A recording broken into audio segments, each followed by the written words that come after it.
2,500 years ago, China entered a chaotic age where rituals were fractured and music was ruined. It was an era of lords vying for hegemony and sons betraying fathers.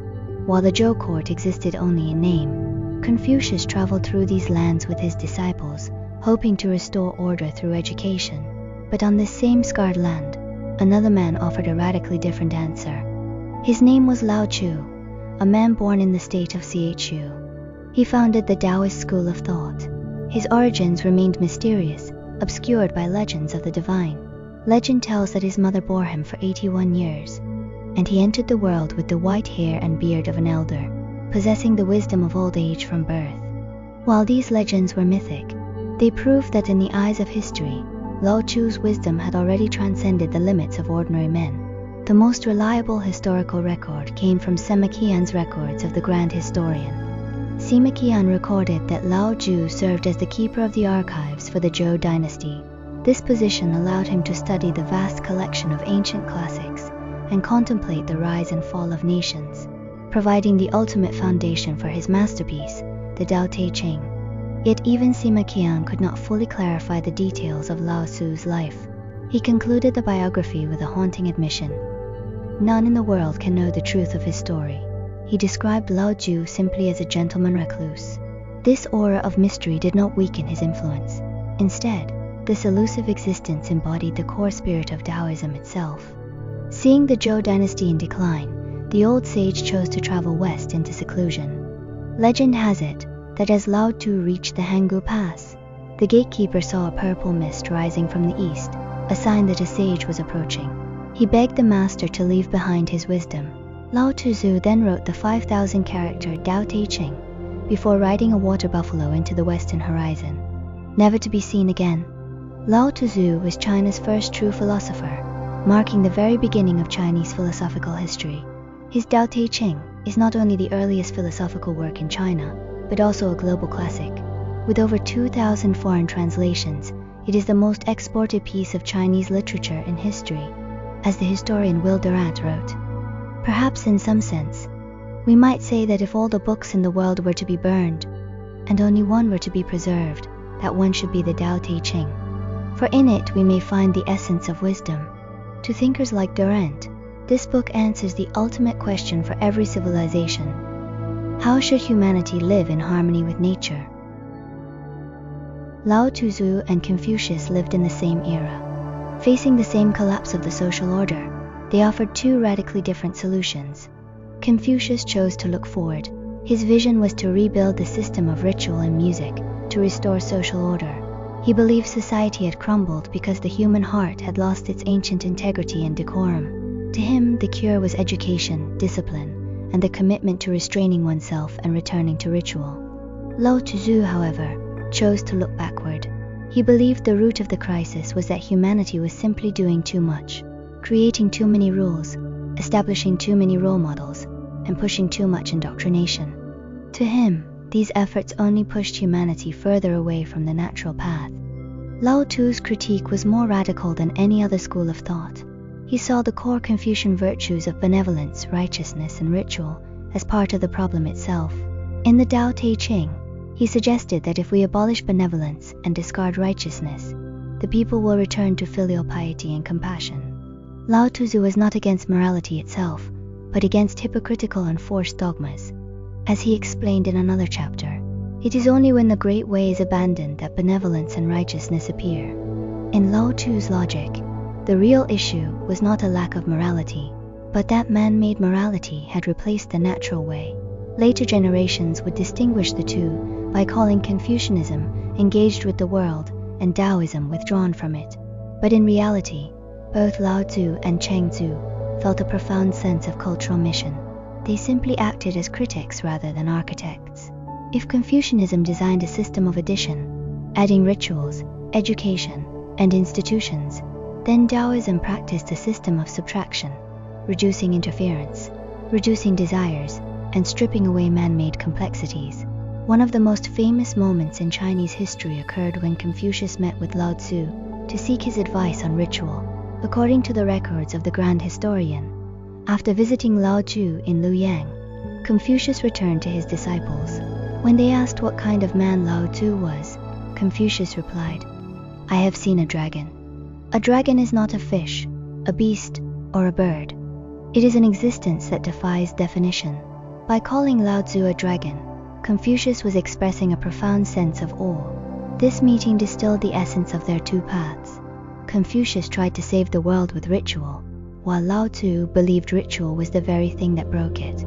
Lao Tzu's way was based on a holistic reflection of the universe and nature.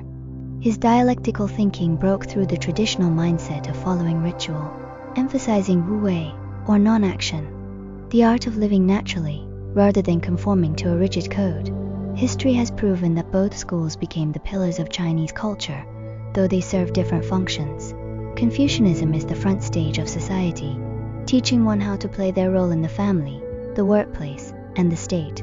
Taoism is the backstage, teaching one how to return to inner peace during times of exhaustion, failure, or a desire for escape. A Chinese person may practice Confucian rules of engagement in the office by day, but by night, they return to their study to read Chengdu's Wandering at Ease. This spiritual structure of Confucian on the outside, Taoist on the inside, is the unique source of Chinese psychological resilience. Though the Tao Te Ching contains only 5,000 characters, it constructs a complete and profound philosophical system. At its heart lies a single concept, the Tao. But what is the Tao? Lao Tzu begins his masterpiece with a paradoxical answer, stating that the way that can be told of is not an unvarying way. Any Tao that can be confined to language is not the eternal Tao. It is formless, imageless, and beyond words, yet it remains the source of all existence. Lao Tzu taught that the way begets one, one begets two, two begets three, and three begets the myriad creatures. The Tao is the primary force from which all things are derived. He further explained that though all creatures under heaven are the products of being, being itself is the product of not being. To Lao Tzu, the Tao is essentially non-being, not a void of nothingness, but an invisible and nameless power from which all possibilities emerge. The Tao is both the origin of the universe and the law of its operation. Lao Tzu stated that man follows the earth follows heaven, heaven follows the way, and the way follows its own nature. Here, nature does not refer to the physical environment, but to a state of being so of itself, things as they are. The Tao operates without human interference, allowing all things to grow, develop, and perish according to their own essence, without imposing any external will. From this worldview, Lao Tzu developed a unique dialectical mindset. He believed that all things in the world are interdependent and constantly transforming. Misfortune is what happiness leans upon. Happiness is where misfortune hides. Everything eventually moves toward its opposite. The strong will inevitably decline, while the weak will overcome the tough. This dialectic allowed Lao Tzu to view success and failure from a detached, transcendent perspective. When searching for the physical embodiment of the Tao's character, Lao Tzu chose water. He said that the highest good is like water, because its excellence lies in benefiting all things without contention. It dwells in the low places that others disdain, and thus it remains close to the Tao. In this way, it remains close to the Tao. It is soft and yielding, yet it can wear away stone. By using water as a metaphor for the Tao, Lao Tzu demonstrated that true power lies not in aggression, but in resilience, and true wisdom lies not in conquest, but in adaptation. Wu Wei, or non-action, is another pillar of his philosophy. Lao Tzu taught that the way is always non-action, yet nothing is left undone. The Tao never forces or interferes, yet it accomplishes everything. A sage should emulate this by acting without doing, and teaching without speaking. Non-action does not mean doing nothing at all. Rather, it means avoiding any action that contradicts the inherent nature of things. It is about acting in harmony with the natural law, rather than imposing one's arbitrary will. In politics, this concept of governing through non-action had a monumental impact. In the early Han Dynasty, several emperors followed this path, allowing the people to rest and recover from years of war. By the time Emperor Wu of Han ascended the throne, the economy had recovered so profoundly that the state granaries were overflowing with grain that had begun to rot from age. This era, known as the rule of Wen and Jing, stands as a brilliant victory for Taoist principles in practice. Even today, in the Hall of Union within the Forbidden City, one can see the plaque inscribed with Wu Wei by the Kangxi Emperor, a timeless reminder for rulers to respect the natural order and allow the people to thrive in peace. Lao Tzu's thoughts centered on following nature, and quiet non-action may seem detached from the world. Yet it did not remain confined to the studies of the elite. On the contrary, these very ideas about the universe, life, and nature were eventually granted a completely new form. During the late Han Dynasty, China fell into great chaos. Amidst widespread suffering, the people desperately needed a faith that could explain misery, confront death, and offer hope. It was at this moment that the Tao Te Ching was brought down from the scholar's desk. It merged with ancient folk magic, shamanism, and the theories of yin-yang and the five elements, gradually evolving into an organized religious system with its own rituals and pantheon. Known as Dao Zhao, or religious Taoism, the formal founding of Taoism is traditionally marked by Zhang Daoling, who established the way of the 5 pecks of rice around 142 AD in Sichuan. Its name came from the requirement that initiates contribute 5 pecks of rice to join. Followers revered Zhang as the celestial master and honored Lao Tzu as the founder of the faith. Lao Tzu was deified as Tai Shang Laojun, the Supreme Lord Lao, and the Tao Te Ching became their primary scripture, from philosopher to deity, from a gentleman recluse to the Supreme Lord. Lao Tzu's identity underwent a sacred transformation that spanned a millennium. The core tenets of religious Taoism can be summarized in several key aspects. First, the Tao was personified. The philosophical way was manifested into supreme deities, including the primeval Lord of Heaven, and the Lord of the Way and its virtue, who was Lao Tzu himself.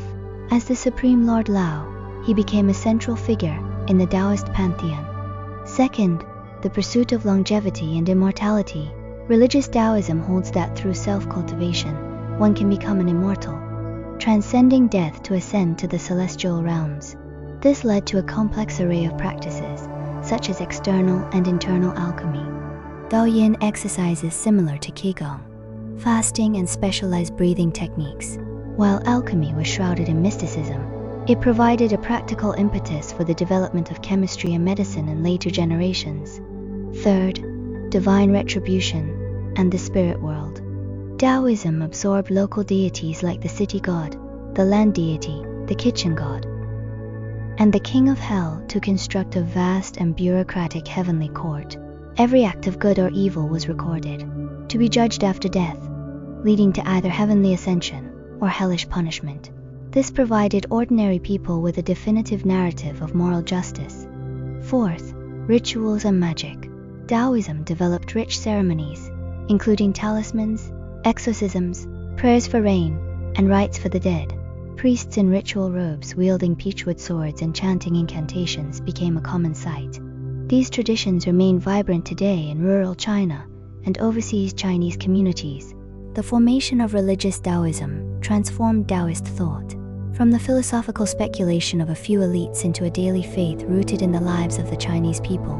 The great writer Lu Xun once remarked that the roots of China are entirely in Taoism, and that with this understanding, many historical problems can be solved with ease. While it is perhaps an overstatement, his words point to a fundamental truth. To understand the spiritual world of the Chinese people, one must look beyond Confucian classics and examine the common people's view on life and death. One should observe how Taoism shaped the collective psyche of China through centuries of rituals, talismans, and festivals. If Confucianism provided the institutional framework for Chinese society, Taoism breathes soul into Chinese art itself. Taoist thought has influenced Chinese aesthetics more deeply and for a longer time than any other philosophical school. The most iconic example is inkwash painting. Unlike the realism of Western oils, Chinese landscape painting seeks to convey the spirit through form and capture rhythmic vitality.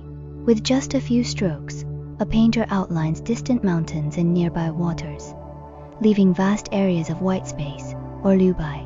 This strategic void allows the viewer's imagination to fill the world beyond the silk. This emptiness is a visual expression of Taoist thought. The Tao is non-being, yet infinite possibilities emerge from this non-being. The blank space is not a hole in the painting. It is the presence of the Tao itself. At the core of Taoist aesthetics is the pursuit of primitive simplicity and the freedom of chaos. Lao Tzu said, "The greatest skill seems like clumsiness." This was not a rejection of skill, but an opposition to deliberate ostentation. Chinese art does not strive for mere clumsiness, but for a return to the uncarved block known as pu. Consider the minimalist elegance of Ming Dynasty furniture. It is not simple because it lacks craft, but because it possesses the restraint of a master. In Taoist aesthetics, technique must serve the expression of the Tao rather than becoming a tool for showing off. True ingenuity makes the skill itself invisible. These Taoist principles suggest that all beauties follow from tranquility and limitlessness, and that one should return to simplicity after the work of carving and polishing. These ideas have governed Chinese art for 1,000 years. Chinese gardens are equally saturated with the Taoist spirit. The winding paths of Suzhou gardens, the interplay of reality and illusion through borrowed scenery, and the revelation of a new vista with every step, all of which are design elements that work together to create an infinite spiritual world within a limited physical space. The rockeries do not merely imitate mountains, they abstract the Tao of the mountain. The water in the ponds does not simply simulate rivers, it symbolizes the character of highest goodness. As one walks through a garden, the ever-changing scenery serves as a constant reminder of the Tao's flow and transformation. Chinese poetry, calligraphy, and music are all deeply influenced by the aesthetic principle of Wu Wei, or non-action. Consider the verses of Tao, you humming about plucking chrysanthemums by the eastern fence and leisurely looking upon the southern mountains. Or consider Wu Wei, who wrote of walking to where the water ends and sitting to watch the clouds rise. In these lines there is no Confucian indoctrination or Buddhist reincarnation. There is only the seamless unity of man and nature. In calligraphy, the flying white or the parched brushstrokes are not technical errors. They are simulations of the natural, unforced flow of the Tao. From Lao Tzu to Cheng Tzu, a single thread runs through Taoist aesthetics. True beauty lies not in artificial carving, but in natural presentation. True art is not an imitation of the world, but a reflection of the Tao. As the artist Song Bing wrote, landscapes use their forms to charm the Tao. A landscape painting does not merely depict the shape of mountains and rivers. It uses those shapes to pay homage to the Way. This vision of art as a means of enlightenment grants Chinese art its unique philosophical depth. In our modern world, Taoist thought might seem out of place. Its core values of Wu Wei stand in sharp contrast to today's rapid development, technological worship, and consumerism. However, it is precisely this tension that gives Taoism new meaning.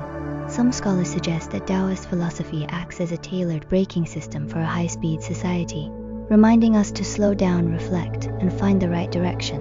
Today, the echoes of Taoism can be felt on at least 3 levels. First, it serves as a resource for ecological philosophy. In studies regarding religion and the environment, Taoism is recognized as one of the greenest faiths. The concept of man follows the earth, and the earth follows the Way aligns perfectly with modern ecological ethics. Taoism suggests that humans are not the masters of nature, but a part of it. There is a symbiotic relationship where the universe is a large body, and the human person is a small universe. In this view, harming nature is the same as harming one's own body. This philosophy offers profound resources for humanity to navigate the current climate crisis. Second, it offers wisdom for health and longevity. Practices rooted in Taoism, such as Tai Chi, Qigong, and meditation, have become global health trends. Whether it is elderly people practicing Tai Chi in a park or mindfulness sessions in a Western yoga studio, the shadow of the Tao is always present. A new Taoist wellness industry is emerging, centered on these philosophies. Wudang martial arts, for instance, are rooted in the tradition of harmony between humanity and nature. By emphasizing softness, overcoming hardness, and stillness controlling movement, these practices focus on internal breath control rather than raw force. In an era of rising global health awareness, this ancient wisdom is being rediscovered and even commercialized. Third, it provides healing from mental distress. In a society of material abundance, but unprecedented anxiety, Taoist ideas like non-action, letting things take their course, and finding joy and contentment offer essential psychological relief. When young people talk about lying flat, or professionals embrace a Zen-like detachment to avoid burnout, they are often leaning on Taoist logic. While Confucianism teaches us to strive forward, Taoism grants us the permission to retreat. It provides an option where one does not always have to be winning, as scholar Chen Shi from the Chinese Academy of Social Sciences points out. Taoist concepts are not outdated. They are specifically suited to correct the course of a society that has over-interfered with the natural order. Of course, the modern spread of Taoism faces challenges. If non-action is misunderstood as doing nothing, it can become an excuse to escape social responsibility. However, this is a result of simplifying complex philosophy. The core of Taoism has never been about not doing, but about not overdoing. It is about acting in harmony with natural laws rather than acting recklessly. Lao Tzu once said that those who know do not speak, and those who speak do not know. This was perhaps the most profound self-evaluation he left to the world. He left only 5,000 characters behind before departing through the Hangu Pass, never to return. Yet those 5,000 words became one of the most important texts in the history of human thought. The greatness of Lao Tzu lies not in the problems he solved, but in the fundamental question he raised. Is humanity moving too fast?